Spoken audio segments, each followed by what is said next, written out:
Go ahead, say something. Or are you always this invisible? The words cut through the afternoon air, sharp enough to turn heads, but not loud enough to bring a teacher over. Just the right volume to make a moment linger and stretch. Elijah Carter didn't answer. He stood there in the middle of the courtyard, shoulders still, fingers loosely curled around the worn strap of his backpack. The fabric faded like it had seen too many mornings and not enough rest. Around him, a loose circle had formed, sneakers scraping against concrete, quiet snickers bouncing between groups, phones half raised but not yet recording, waiting for something worth capturing. Logan Pierce leaned back against a metal bench, one foot planted, the other tapping lazily, like he had all the time in the world. His hoodie was clean, new, the kind that never saw a second season, and the way he smiled wasn't loud. It was controlled, practiced, like he understood exactly how far to push without crossing a line that would get him into real trouble. That's what I thought, Logan added, glancing sideways at his friends, who chuckled on cue, their laughter short and dry. Elijah's eyes moved once, just once, lifting from the ground to meet Logan's for a fraction of a second, then dropping again, not out of fear, not quite, but something quieter, something harder to read. The breeze carried the faint smell of cut grass from the football field beyond the fence, mixing with the low hum of traffic a block away, the kind of background noise that usually made everything feel normal. But here, in this tight circle, it only made the silence heavier. A girl near the edge shifted her weight, arms crossed, watching, not smiling, not intervening either, just observing like everyone else, like this was part of the routine. Elijah adjusted his grip on the backpack strap, the motion small, almost invisible, but deliberate, like he was anchoring himself to something steady. "You ever gonna talk?" Logan said, tilting his head. "Or you just gonna stand there like a ghost?" The word hung for a second. Ghost. Someone behind Logan let out a low whistle. Elijah's jaw tightened. Barely, the movement so slight it could have been. Missed if you weren't looking for it. A phone finally lifted higher, camera lens catching a glint of sunlight, but no one pressed record yet. They were waiting, always waiting for the moment when quiet breaks. Elijah's gaze drifted past them, beyond the courtyard, toward the tall brick building where the computer lab windows reflected the sky in pale blue squares. For a second, the reflection flickered as a cloud passed, and something in his expression shifted, not fear, not anger, just a quiet calculation, like a thought moving into place. Logan pushed off the bench and took a step closer, not aggressive, just enough to close the distance, enough to make the space feel smaller. "You know what your problem is?" he said, voice low, almost conversational. "Nobody even knows you're here." A few nods followed. Someone muttered, "Facts." Elijah exhaled slowly, the breath steady, controlled, like he was counting something no one else could hear. The bell hadn't rung yet. Teachers were still inside. The courtyard stayed just outside the line of supervision, just outside the rules. Logan spread his hands slightly, as if presenting a point. "It's like you don't exist." Another pause. The wind picked up just enough to rustle the leaves along the fence, a soft, restless sound that brushed against the edges of the moment. Elijah shifted his weight, one step back, not retreating, just repositioning, eyes still lowered, but his focus sharper now, anchored somewhere deeper than the surface. The phone in the air tilted, framing him, framing Logan, framing the space between them like it was already a story waiting to be told. And for the first time, something about Elijah didn't feel small. It felt contained, like whatever silence he carried wasn't emptiness. It was waiting. The bell finally rang, a sharp electric chime that cut through the courtyard and broke the circle without ceremony. Conversations dissolving into motion as students turned toward the building, laughter fading into the routine rhythm of lockers and footsteps. But Elijah Carter did not rush. He moved with the same measured pace, slipping into the hallway where fluorescent lights hummed softly above rows of metal lockers that reflected fragmented images of passing faces, none of them lingering on him for long. And that was how it usually was, how it had always been, a presence that passed through spaces without imprint, without resistance, without invitation, just another shadow moving along the edges of a system that did not expect him to speak and never asked him to stay. His sneakers quiet against the polished floor as he made his way to the far end of the building where the classrooms thinned. out, and the noise softened into something more distant, more manageable, his hand brushing lightly against the wall, as if tracing a familiar path, something he had memorized not out of habit, but out of necessity, because knowing where to go mattered when the rest of the world felt unpredictable. And when he reached his locker, he paused for a second, fingers hovering over the combination dial, not because he forgot the numbers, but because his mind was elsewhere, replaying the courtyard inn. Fragments, the tone of Logan's voice, the angle of the raised phone, the word ghost echoing in a space that had nothing to do with sound. And then he turned the dial, precise, controlled, the lock clicking open with a soft metallic snap. Inside there was not much, a couple of worn textbooks, a folded hoodie, and a laptop that had seen better years, the surface scratched, the corners slightly bent, but carefully maintained, like it mattered more than anything else he carried. And he took it out, with both hands, steady, deliberate, holding it close for just a moment before sliding it into his backpack again, zipping it up with a quiet motion that almost disappeared under the hallway noise. A group of students passed behind him, their voices overlapping, one of them laughing a little too loudly as they mentioned something about the courtyard, about someone being weird, about someone not talking. The words blurred together, but the meaning stayed sharp, and Elijah did not turn, did not react. He closed the locker and stepped away, moving toward his next class where the door was already open and the teacher stood at the front organizing papers. The room filled slowly, chairs scraping, bags dropping, conversations fading into the background as the routine took over. Elijah chose his usual seat near the back by the window, where the light filtered in softer, where he could see outside if he needed to, the sky stretching pale and wide above the parking lot. A few cars pulling in late, engines humming before cutting off, normal sounds, steady sounds, the kind that did not demand attention. And he placed his backpack on the floor, unzipped it just enough to rest his hand briefly against the laptop inside, not opening it, just feeling its presence, grounding, like a reminder of something that existed beyond this room, beyond this school, beyond the narrow definitions people tried to place on him. The teacher began speaking, voice even, outlining the lesson for the day, something about systems, about networks, about how connections form patterns that are not always visible at first glance. And Elijah listened, not because the words were new, but because the structure mattered, the way things linked together, the way one point could shift an entire outcome if placed correctly. His eyes lowered to the desk, but his focus sharpened, tracking every detail, every possibility, while around him the class settled into a rhythm of half attention and quiet distractions, a pencil tapping here, a whisper there, a phone screen lighting up under a desk, small signals of disengagement. But Elijah remained still, absorbing, calculating, and when the teacher wrote a diagram on the board, lines connecting nodes in a clean, logical pattern, something in Elijah's expression shifted again, subtle but real, like recognition, like alignment, as if the invisible space he moved through was not empty at all, but structured in ways no one else had noticed yet. And outside the window a cloud passed slowly across the sun, dimming the light for just a second before it returned, steady and bright, reflecting faintly off the surface of his desk where his fingers rested, unmoving, but ready. By lunchtime the rhythm of the school had shifted into something louder, looser, the cafeteria buzzing with layered voices, and the constant movement of trays sliding across metal rails, the sharp scent of fries and ketchup hanging in the air as students clustered into their usual territories, invisible lines drawn by habit and status.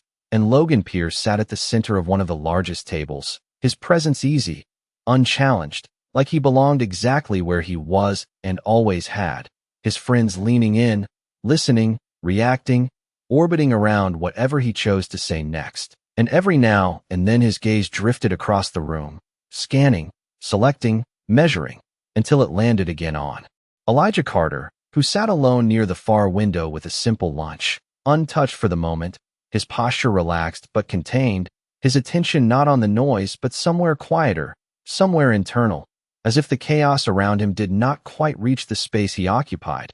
And that difference, that lack of reaction, drew Logan's interest more than anything else, because silence like that did not behave the way it was supposed to. It did not fold under pressure or break for attention, it just remained, and Logan leaned back slightly, tapping the edge of his cup with one finger. A slow, thoughtful rhythm before he said, "You see him again." One of his friends followed his line of sight and smirked. "Yeah, same spot, same silence," another added. "It is like he is on mute or something." A few laughs followed, light but pointed, and Logan's smile returned, controlled, curious. "Nobody stays invisible that long without a reason," he said, almost to himself, and then louder, "Watch this." But he did not stand up yet, not immediately, because part of the game was timing, part of it was letting anticipation build, and across the room Elijah finally reached for his food, unwrapping it slowly, methodically, the paper crinkling softly under his fingers, his movements precise, efficient, like everything he did carried intention even when no one was paying attention. His eyes lifting briefly to the window where sunlight reflected off the glass, casting a pale glow across the table, and for a moment the outside world seemed closer than the room itself. Cars passing, trees shifting in the wind, ordinary motion that did not require performance. And then Logan stood, the scrape of his chair drawing just enough attention to create a ripple, not loud, not dramatic, but noticeable. His friends watching with quiet expectation as he picked up his tray and started walking, not directly aggressive, just deliberate. Each step measured as he crossed the invisible boundaries between groups. Conversations dimming slightly as people sensed the shift, the way attention moves before an event happens. And when he reached Elijah's table, he set his tray down across from him without asking. The sound soft but clear against the surface. Elijah did not look up right away. He finished the motion he had started, folding the wrapper neatly to the side before lifting his gaze, calm, steady, meeting Logan's eyes without challenge, without submission, just presence, and Logan tilted his head slightly, studying him like a puzzle he had decided to solve. "You always sit here," he said, voice even, conversational, same time, same spot. Elijah said nothing, his silence consistent, not defensive, not dismissive, just unbroken. And that seemed to interest Logan more than if he had answered. "You do not talk in class. You do not talk out here," Logan continued, fingers resting lightly on the edge of the tray. "So what is it?" A small pause, a faint smile. "You shy? Or you think you are better than everybody else?" A couple of nearby students glanced over, sensing the shift, the quiet tightening of the moment. And Elijah's expression did not change, but his eyes sharpened, slightly, focusing, as if he was processing more than just the words, as if he was mapping something beneath the surface, the patterns of behavior, the sequence of actions, the predictability of it all. And Logan leaned forward just a fraction, lowering his voice enough to make people lean in if they wanted to hear. "Because I am starting to think you are hiding something." The words landed differently this time, less like a joke, more like a test, and Elijah held his gaze for a second longer than before, then slowly lowered it again, not in retreat, but in decision, like he had already chosen not to engage. "Not here, not like this." And Logan exhaled through his nose, a quiet, almost amused sound. "Yeah," he said softly, leaning back, "we will see about that." And as he stood up, taking his tray with him, the noise of the cafeteria rushed back in, filling the space he left behind. But something had shifted, subtle, invisible to most, the kind of shift that only mattered later, when the pattern completed itself, and Elijah returned to his meal, movement steady. But beneath that stillness, something was aligning, something precise, something waiting for the right moment to surface. The afternoon classes moved slower, the kind of slow that stretched minutes into something heavier, thicker, like the air itself had weight. And by the time the final bell released the last wave of students into the halls, the building carried that restless energy of the day not quite finished. Conversations louder now, footsteps quicker, lockers slamming with less care, and Elijah Carter walked through it all without changing pace. His path steady as he turned toward the far wing again, not toward the exit like most, but deeper into the building where the fluorescent lights hummed softer and the noise faded into a distant echo. The computer lab door half open, the glow of monitors casting a pale blue light into the hallway. And he stepped inside without hesitation, like this was the only place that made sense at this hour. Rows of desks lined with aging desktops, screens asleep, chairs pushed in unevenly. the faint scent of dust and warm plastic lingering in the air, and he moved to the last station near the corner, the one closest to the window where the outside light filtered in just enough to soften the artificial glow, his backpack sliding off his shoulder as he sat down, unzipping it with the same controlled motion, pulling out the worn laptop, and placing it gently on the desk, the surface reflecting a faint outline of his face before the screen lit up, a quiet hum as it powered on. His fingers resting lightly on the keyboard, not typing yet, just waiting, like he was syncing himself to something unseen, something precise. And then the door behind him creaked slightly, footsteps entering without rush, without announcement, and Logan Pierce stepped into the room, hands in his pockets, expression calm but focused, not surrounded by his usual group this time. Just him, which made the space feel different, more direct, the kind of confrontation that did not need an audience to exist.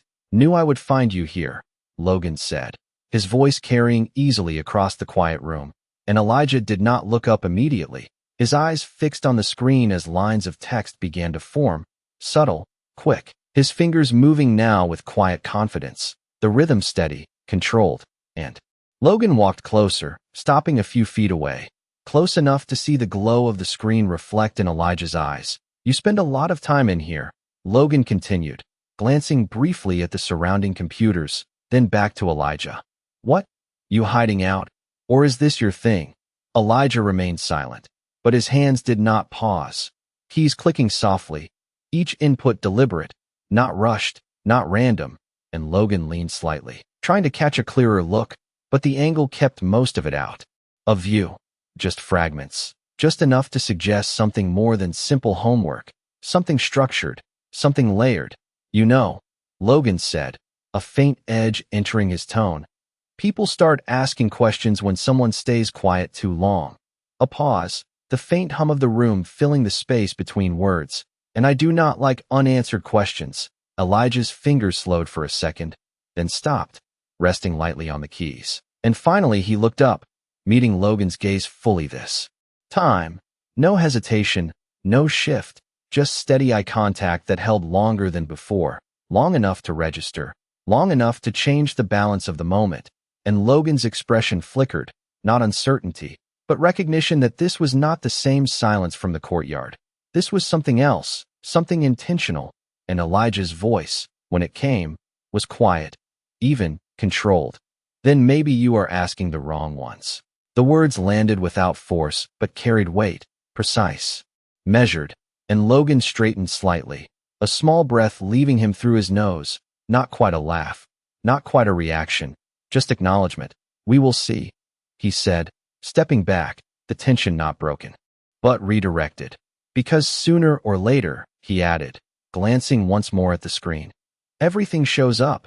And with that he turned, walking out of the lab as quietly as he had entered, the door swinging lightly behind him before settling back into place, and the room returned to its low hum, the steady glow of monitors, the outside light dimming as the sun began its slow descent, casting longer shadows across the desks. And Elijah looked back at the screen, his fingers resuming their motion.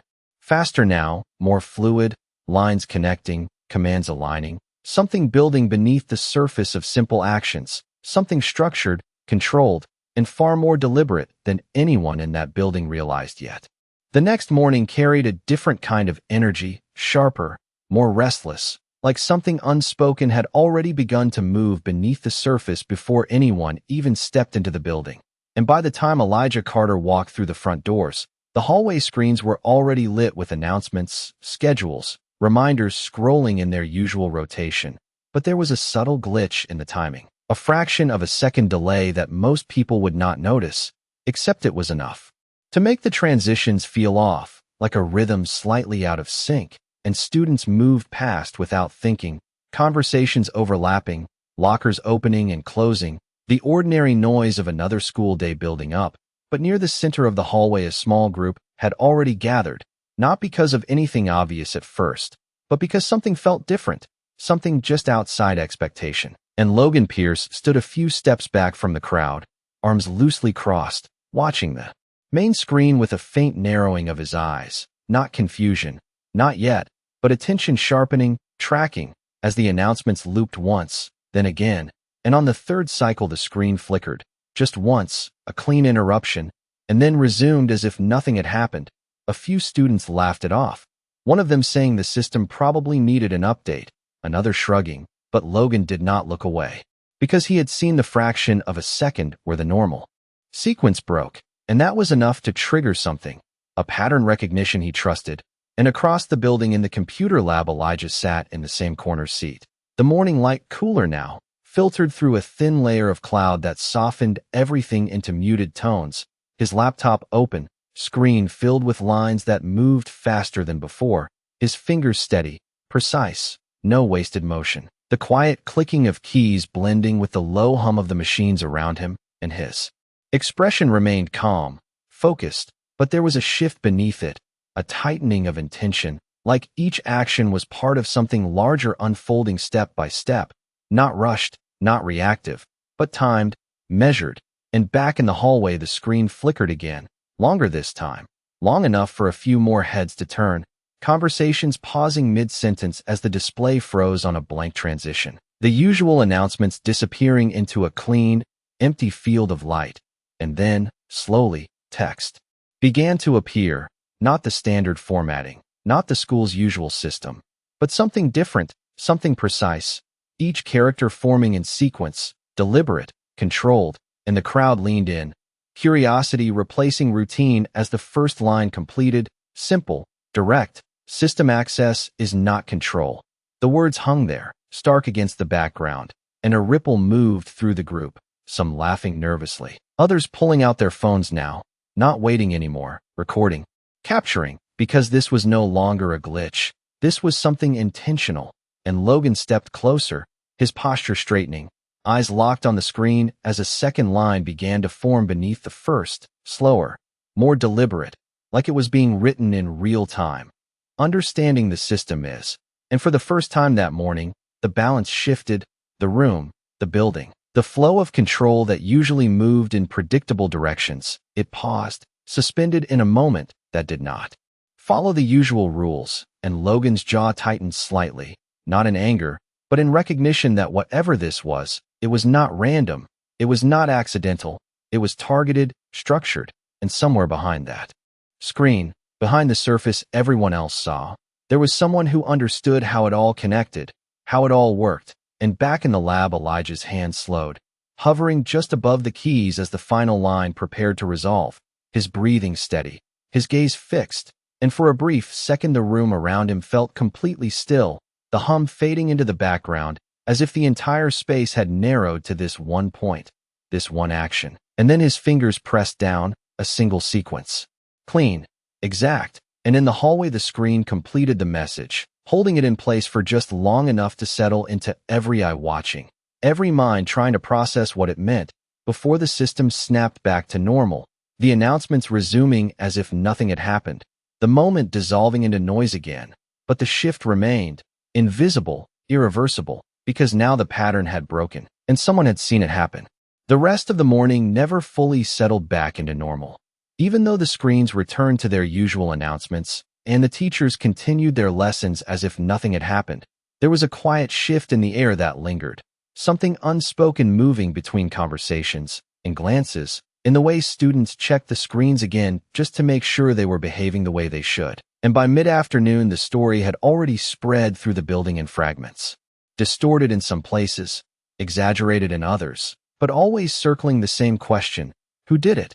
And Logan Pierce carried that question with him into every room he entered, not openly asking, not showing urgency, but watching more closely now, measuring reactions, filtering through patterns the same way he always did, except this time the pattern refused to resolve, because the message had not felt random. It had felt intentional, controlled, and that meant someone inside the system understood it better than anyone else. And that realization stayed with him as the final class ended and the building began to empty again. The late afternoon light stretching long shadows across the hallway floors, the noise fading into a softer, scattered rhythm as students left in small groups, some heading to buses, others to waiting cars, and Elijah Carter moved through that transition with the same steady pace, his backpack resting against his shoulder, his steps quiet as he turned once more toward the far wing. The computer lab, already dimmer now with fewer lights on. The glow from the monitors more pronounced against the darker room, and he stepped inside without hesitation, closing the door gently behind him. The sound soft but final, like sealing off the outside world for a moment. And he sat down at the same station, opening his laptop again, the screen lighting up his face with a cool reflection, his fingers resting on the keyboard but not moving yet, because this time he paused, just for a second, listening to the silence around him, the hum of machines, the distant echo of a door closing somewhere down the hall, the building settling into its quieter state. And outside the window the sky had shifted into a pale gray, clouds moving slowly across the horizon, diffusing the sunlight into something softer, something quieter, and Elijah's gaze lifted briefly to that window, tracking the movement, the gradual change, before returning to the screen, where the lines from earlier remained, structured, ordered, waiting, and he exhaled slowly, not tension, not relief, just a controlled breath that marked the transition between one phase and the next, his fingers lowering onto the keys again. But instead of moving quickly, he typed with measured precision, slower than before, as if each action now carried more weight, more consequence, and the system responded in silence. No alerts, no resistance, just access opening where it needed to, pathways aligning beneath the surface, invisible to anyone not looking directly at it. And in that quiet, the difference became clear, not in what he was doing, but in how he was doing it. There was no rush, no need to prove anything, no reaction to the attention that had started to form around him, just a steady progression towards something already decided, already mapped out long before the first screen flickered that morning. And back near the front of the building, Logan paused by one of the hallway displays, watching it cycle through announcements again. Normal, predictable, controlled.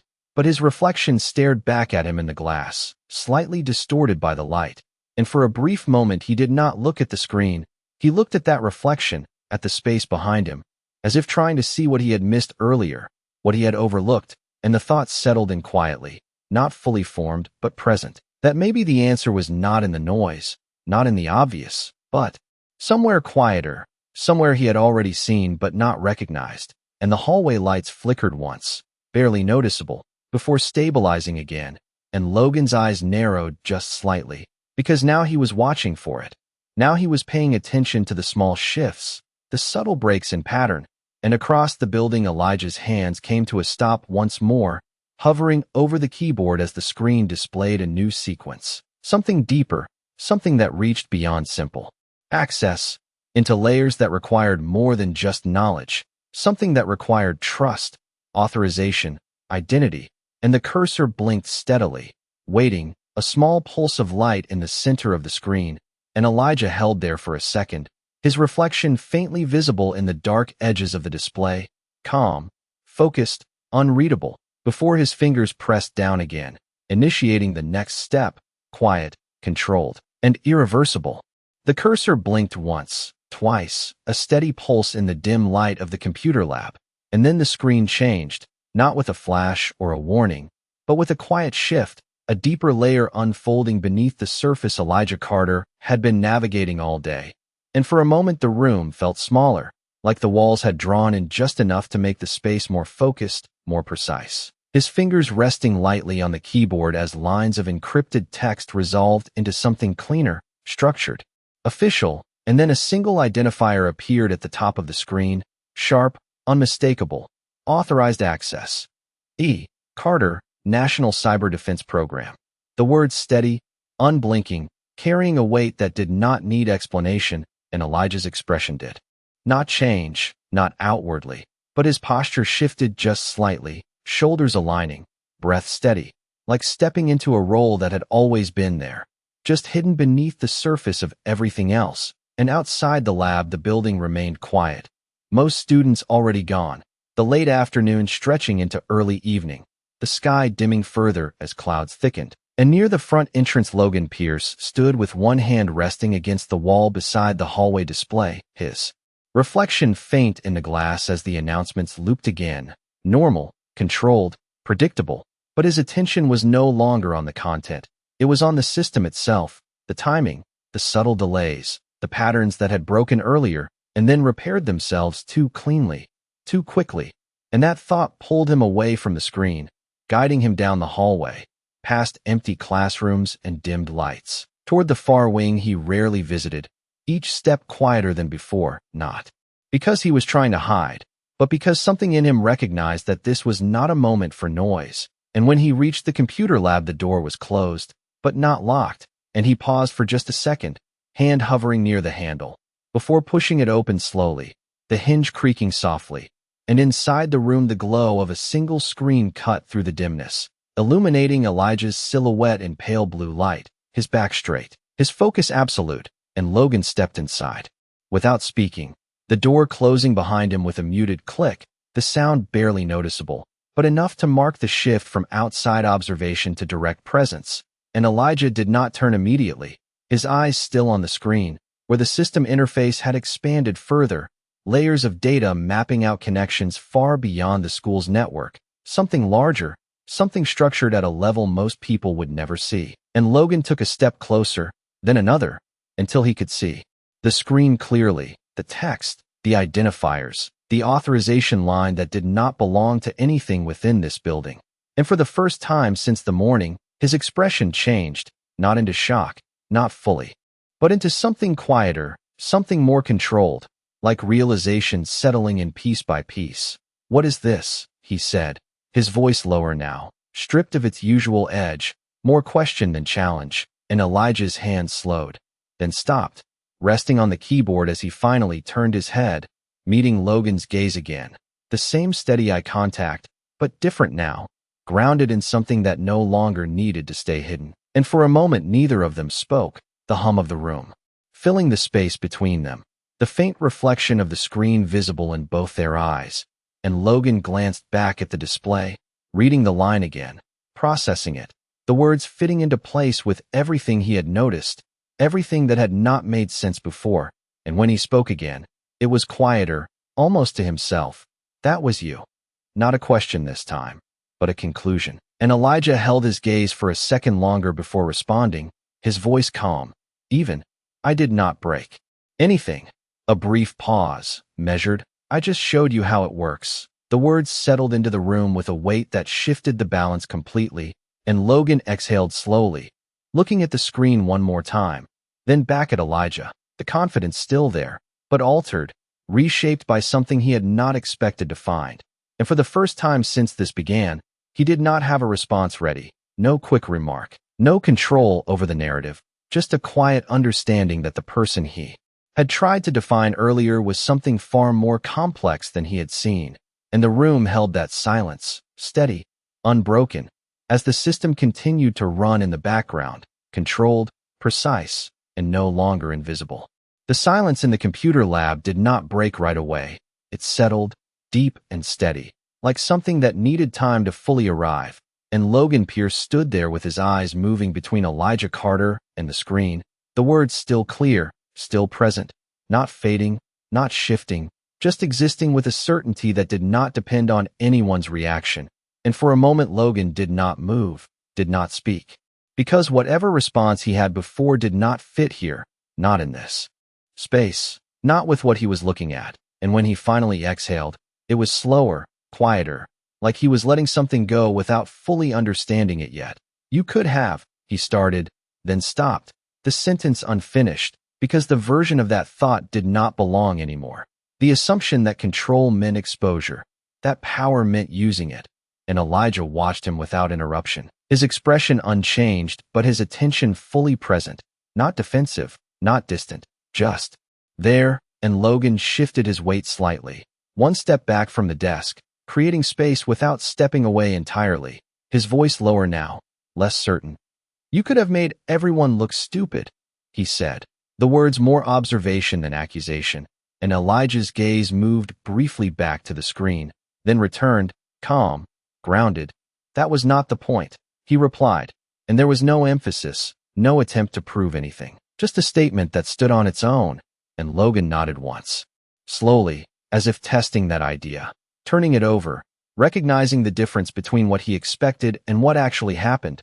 And the room seemed to hold that shift, the hum of the machine steady, the light from the screen reflecting across the desk in a soft blue wash. And Logan looked around for a second, taking in the empty rows, the quiet space, the absence of an audience, and something in his posture changed again. The edge softening, not gone, but no longer leading.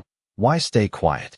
Then, he asked, not pushing this time, not probing for weakness, just asking.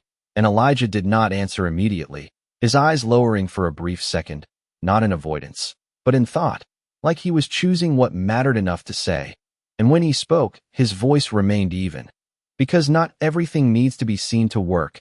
The words landed differently than anything he had said before, not as a defense, not as a challenge, but as a principle, something deeper than the moment. And Logan's expression held there, processing, connecting it back to the screen, to the message from earlier, to the pattern he had been trying to understand all day. And for the first time, there was no attempt to interrupt, no attempt to redirect, just listening. And Elijah reached forward then, his fingers moving across the keyboard again, but slower now, deliberate, closing pathways, stepping back through layers of access, not erasing anything, just restoring the system to its normal state, leaving it stable, intact. And Logan watched that too. The restraint, the precision, the decision not to take more than what was needed. And something about that mattered more than the access itself, more than the title on the screen, because it showed control in a way he had not expected. And when the final window closed and the display returned to a simple desktop, the room seemed to exhale with it, the intensity easing without disappearing. And Elijah shut the laptop gently, the soft click marking the end of the sequence, and he stood, sliding the device back into his bag with the same care as before, his movements unchanged, as if none of this had required anything extra. And Logan remained where he was, watching, not blocking his path, not stepping aside either, just there. And when Elijah moved toward the door, Logan spoke again, quieter than before. "I did not see it," he said, not looking directly at Elijah this time, the words carrying something closer to honesty than anything he had said all day. And Elijah paused for a fraction of a second, not turning fully, just enough to acknowledge it. "Most people do not," he replied, the tone not sharp, not dismissive, just real. And then he continued walking, the door opening, the hallway beyond dim and quiet, the light fading into evening. And Logan stayed in the room a moment longer, his gaze drifting back to the now ordinary screen, the reflection of his own face faint in the glass. And for the first time, the question was not about control, not about dominance, but about understanding, about what he had missed, what he had overlooked. And the silence that followed was not empty. It was full, carrying the weight of something that had shifted in a way that could not be undone. The hallway outside the computer lab was almost empty now, the last echoes of the day fading into a quiet that felt different from before, not just the absence of noise, but the presence of something settled, something resolved. And Elijah Carter walked through it with the same steady rhythm, his backpack resting against his shoulder, the faint sound of his steps blending into the low hum of the building as the lights dimmed automatically along the corridor, one section at a time, guiding the space into evening. And outside the tall windows the sky had deepened into a soft gray blue, the parking lot nearly empty except for a few scattered cars, and a slow-moving bus pulling away from the curb, its engine low and steady. And Elijah paused briefly near the exit doors, not out of hesitation, but to adjust the strap on his bag, the motion small, familiar, before stepping forward again, pushing the door open as a cool breeze met him on the other side, carrying the scent of asphalt and distant rain, the kind of air that signaled the day was closing whether anyone was ready or not. And behind him, down the hallway, Logan Pierce finally stepped out of the computer lab, the door clicking softly as it shut, his posture different now, less rigid, less certain of its place. And he stood there for a second, looking down the empty corridor where Elijah had just walked, the distance between them not large but significant, filled with everything that had shifted in the past few hours. And he did not call out, did not try to close that distance, because something in him understood that this moment did not belong to interruption, it belonged to recognition. And he leaned slightly against the wall near the display screen, the same one he had watched earlier, now cycling through ordinary announcements again, schedules, reminders, nothing unusual, nothing that hinted at what had happened beneath the surface, and his reflection stared back at him faintly in the glass, overlapping with the text, and for a moment he focused on that reflection instead of the screen, seeing not just himself but the space behind him, the hallway, the quiet, the absence of the noise he usually carried with him. And he exhaled slowly, a breath that felt heavier than it should, not from effort but from understanding, and outside Elijah stepped onto the walkway, the concrete still warm from the day but cooling under the evening air, his gaze lifting briefly toward the sky where the clouds moved in slow layers, soft and continuous, and he adjusted his pace to match the rhythm of that movement, unhurried, grounded, as if nothing needed to be proven beyond what had already been done, and the school building behind him stood quiet, its windows reflecting the fading light, holding within them all the patterns, all the systems, all the invisible structures that most people never noticed. And Elijah walked forward along the path toward the street, his figure gradually blending into the wider space beyond the campus, not disappearing, not fading, just becoming part of something larger, something that did not require attention to exist. And back inside, Logan straightened from the wall, his eyes moving one last time across the screen before turning away, his steps slower as he headed toward the exit, not chasing, not leading, just moving. And the lights behind him dimmed another degree, the building settling further into stillness. And by the time he reached the doors and pushed them open, the outside air met him with the same quiet calm, the same steady rhythm, and he stepped out into it without speaking, without looking back, because there was nothing left to question in that moment. Only something to carry forward, something that would change the way he saw what was in front of him, and what was not, and the space between those two things. And as the doors closed behind him, the sound was soft, final, leaving the building in silence, the kind of silence that does not end a story, but holds it, steady, waiting, like a system still running beneath the surface, unseen but understood.